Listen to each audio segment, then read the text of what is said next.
So hello everybody, welcome to this SUPboarder video. In this video we're going to be reviewing the new Naish Matador. This is their new wave focused wing. If you're really wanting to get into downwinding with your wing or getting out in surf generally, this is the Nash wing to look at. But we've realised after a few sessions that it is a little bit more than just a solid wave wing.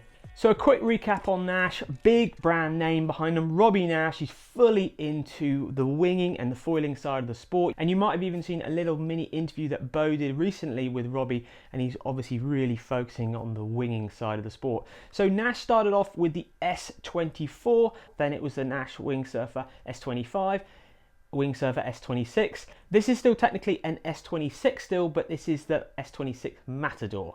Just to recap, the S26 Wingsurfer we reviewed last time was definitely way more powerful than the previous Wingsurfers, offering a lot more grunt, definitely for those heavier riders, for more powerful riders to get up onto the foil earlier, which is what was always suffering from the previous year's S25 and S24 Wingsurfers. They still had a place and lighter riders would have loved them, but the S26 definitely answered the power issues. But this new Matador has even more power than the current Wingsurfer. But we'll go over what it's like on the water very soon. Let's go over the overall dimensions and spec of the wing right now. So this new Matador is available in a 3 meter, a 4 meter and a 5 meter. The price points vary. At that price that comes with a leash but no pump. The construction and the materials, as far as we're aware, are very, very similar to the current S26 Wingsurfer. You still have the same style stitch work. It's still triple ripstop nylon on the main paneling, and the front leading edge appears to be made exactly the same way. The handles are very different though. They're much stiffer, they're much more pronounced, they give you that much more locked in solid feel when you're riding. You have the same style handle amount and positioning as you have on the S26 Wingsurfer. They still have the cross strut handle here from the main leading edge to the main rib, and you can still take that off. We tested it and put it into the gap here to sit between these two groups of handles, which I personally would rather have it on there and use it. I don't really personally use this cross strut, but it's a real personal thing. I know some of you out there are using those sort of handles all the time. Comes with a coiled surf style leash. The inflation pressure for this is 7 to 9 psi, so it still takes quite a lot of pressure, just like the current S26 Wingsurfer, and you can still inflate it with a standard ISUP pump attachment, and that inflation port inflates both the main front edge and the main rib as well. So most of the materials and the way that they're finished is very similar to the current Wingsurfer, but the shape of this wing is very, very different. If you look at the two on screen there, you'll see that the new Matador has much more of a squarer leading edge, and the tips roll down a little bit quicker, but they end much shorter. So your wingtips are further out of the water when you're flying, a much different shape on the trailing edge there compared to the current Wingsurfer. Also, the stitch work is done in more of a radial pattern, so it's coming in towards the back. That obviously will change the feel of the wing when you're flying it. We couldn't tell you what type of change it had, but it did feel very different in the air, but we'll speak about that in a minute. Massive change obviously with the window. You've got a much more reduced window panel. That's going to do a couple of things. A, it's going to be harder to see out of, but B, it's going to really bring the weight down of the wing overall. This is aiming to more of an advanced wing, so the reason they've put those windows in those positions is when you're going upwind, your wing is parked a little bit further back and you can see in the window a little bit easier than when you do if you were flying with the wing above your head or having it more in a loaded up powered position, which is generally how you'd be flying it if you're a little bit more powered up and you were reaching across the wind. You'd maybe have the wing a little bit higher, and these windows really don't work for that sense. They're more for when you're bringing the wing down, powering up and trying to force your way upwind. I actually really do like the balance of these windows, because I like windows in a wing to see if I have to see where something is coming, but at the same time I want to bring down the weight of the wing, and also I want to bring down how much those windows stretch, because windows do stretch different to the way the ripstop fabric is positioned, and that is going to change the feel of the wing. So getting rid of the windows or making them as small as possible does give you a more performance gain than having a bigger, more stretchy window in the wing. So the outline shape is different, but so is the actual depth of the wing. There's a lot more depth to this wing than the S26. When we reviewed the S26 earlier in the year, we noted how much more power that had than the S25, but this again has more power again to the S26, but it is a little bit more manageable at that power. You do have a little bit more control with that power as well. Possibly that's where they've placed the depth here. They might have brought the depth back a little bit further. Unfortunately, we haven't got the S26 windsurfer to compare directly with us, so we couldn't give you an accurate comparison of the two, but it definitely felt a little more controllable with that power.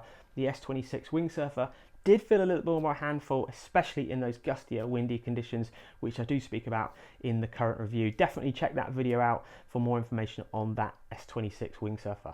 This Matador does appear to be able to lose that shape quite easily though. So you can see here it's much more in a flatter profile. There isn't that constant curve in the back edge of the wing. Therefore you can get rid of that power, and that is where the advantage comes in for when you're parking or when you're flagging the kite, when you're holding it on that front handle and you want to be surfing, downwinding. When you don't want the wing, you don't want the wing to be there, you want to be in a really neutral, easy position to have. So having that flatten off, as you can see here in the video, it's quite flat at the moment. That really helps when it comes to parking and just surfing with your wing. Also, there is a slight difference to the Dihedral as well, which is the curve or which way the wingtips go on top of the wing when you're looking towards it. And that gives it that flatter feel again in the midsection when you're parking or flagging your wing. To give this wing more depth, they have increased the front leading edge of the tube. It's much bigger than the S26 windsurfer, and you can get 7 to 9 psi in it. That does mean it's incredibly stiff. It gives you a very stiff, rigid feel. You do get quite a nice but basic sort of stuff sack single strap bag that comes with it. There is a nice little place that you could tie your pump onto on the outside of the actual bag, but the bag is fairly lightweight and, let's say, a little bit more basic. There's not much padding going on there. If you are going to be carrying it long distances, yeah, there is a shoulder strap and it is fairly comfortable, but it is quite a lightweight wing in the first place. So we've used this wing over 3 sessions. We had a lighter wind session and a windier wind session, and we had a surf wind session as well. The 2 flat water sessions were based where we usually wing. This is where we do a lot of our wing testing. We like to do a flat water session with this wing. I know it is more of a wave focused wing, they say, but you've still got to get a good idea of how the wing feels compared to other wings on the market, how it goes upwind, how it feels in the hands. The first thing that we noted was how light and compact the wing actually felt. Very, very stable in the air, which gives it a much lighter feel. I would say it felt lighter to fly than all of the previous and the current S26 windsurfer.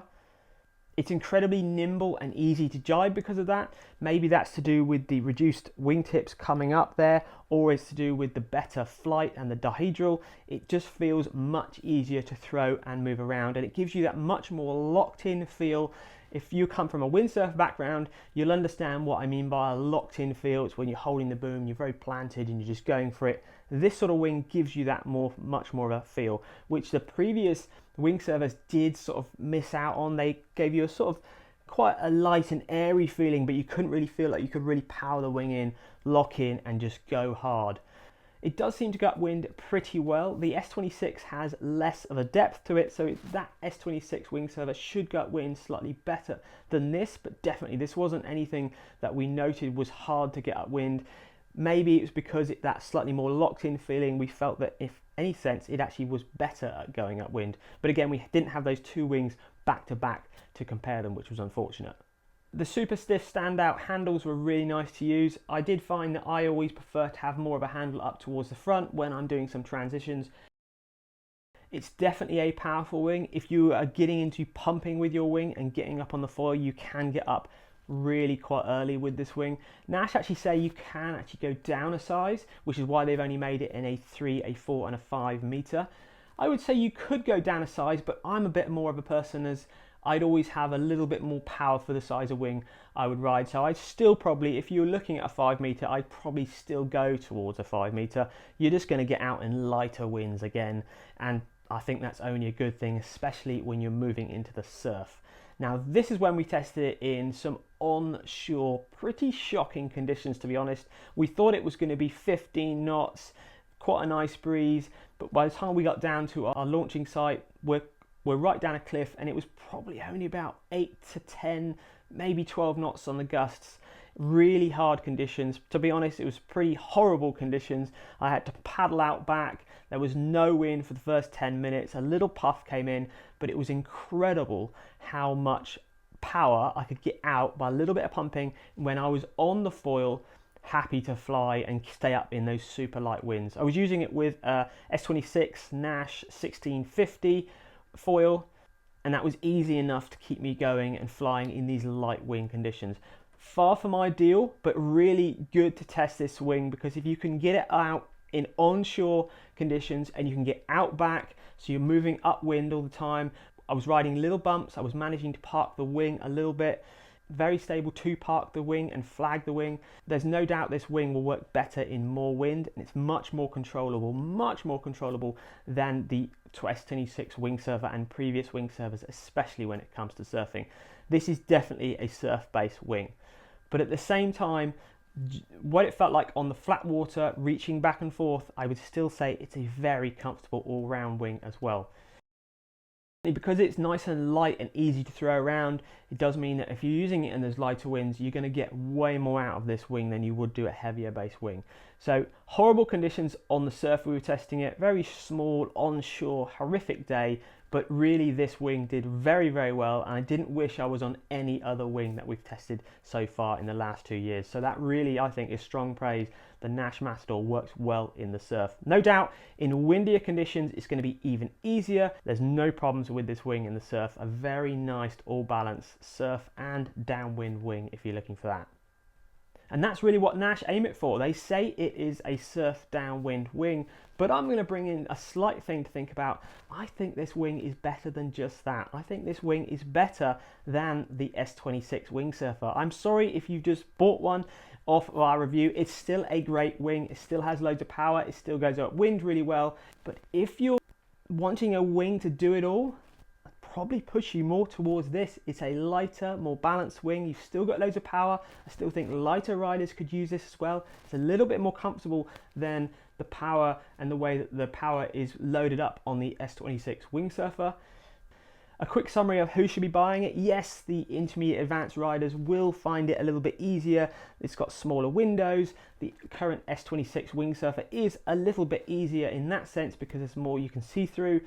But there's going to be a large weight range of riders going to be using this, and a large ability of range of riders as well. They don't do a 6 meter, so that is the downside. If you want that extra power and you're a heavier person, you're still going to be looking at the 6 or the bigger S26 wing surfer. So if you want that powerful wing, you're going to be looking at the bigger wing surfers.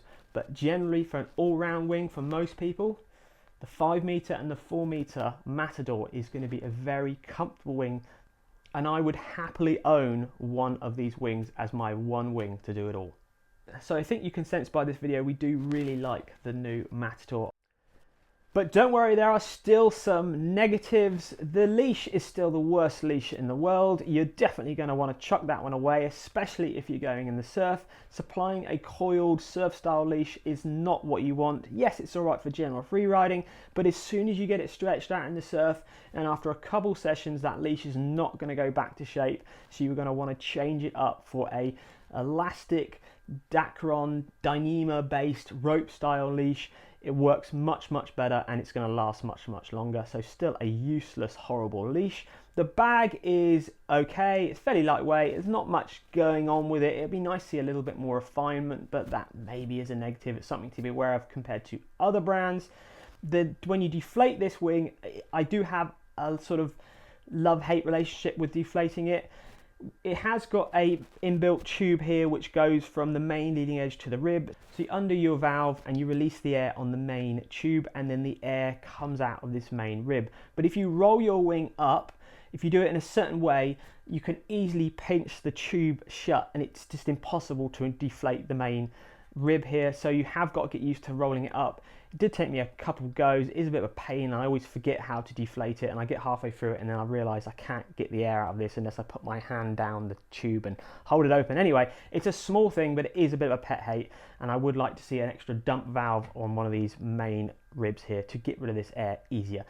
Small things there, easy things you can change up. Definitely get yourself a new leash, but apart from that, you've got a really good, well balanced, and I think a fairly competitive price point wing as well.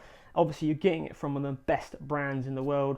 Robbie Nash is definitely putting a lot of work into wing and foiling at the moment. There's no doubt to that with this new Matador. It's a shame there isn't a 6 meter, because I think some of the heavier riders would appreciate a bigger wing with the same amount of power as this. But if you aren't, you're going to be looking at the S26 Wingsurfer if you're after that more power in the bigger sizes. I hope you found that review interesting and informative. It is definitely one of the standout wings for us for this year. It's a shame we didn't have it in the SUPboarder Pro wing test. No doubt there'll be a lot of questions from you guys asking us how we thought this wing compared to all the wings that we've tested. We'll probably do some talking in another Ask the Experts video of how we thought it compared. But I tell you one thing, this wing would have been right up there with the top wings on the market, especially for surf and downwinding, but also free riding too. Thank you very much. Please give this video a like if you found it useful, a dislike if you found it complete rubbish, but remember, write a comment in the bottom of how we can improve it for the future, and we'll see you on another SUPboarder video real soon.